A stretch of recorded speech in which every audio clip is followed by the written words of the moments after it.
بيوم التخرج هاجس شايش ومسرور، يسوق التهاني ويفتخر حين يهديها.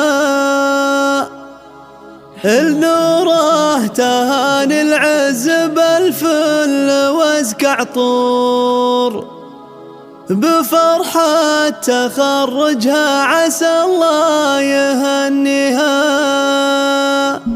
بيوم التخرج هاجس شايش ومسرور، يسوق التهاني ويفتخر حين يهديها. نوره تهاني العز بالفل وازك عطور، بفرحة تخرجها عسى الله يهنيها. سمت بالشهادة واعتنت نور وجه النور، تفخر بيوم فيه نالت أمانيها. نبارك لها والكون يفرش خطاها زهور، وكل القصايد فيها تزهق وفيها. النور الفخر والطيب والضاري المشهور، بكل المبادئ اللي تجمل حكاويها. بمداحها يا كيف بالله توفي سطور، وفيها وصوف الزين ما حد يساويها. فريدة وتتميز على الفاتنات الحور، أصيلة وبنت للمعالي أهاليها. وجابر أبوها شيخ واسمها بد مذكور، مثال المراجل والمراجل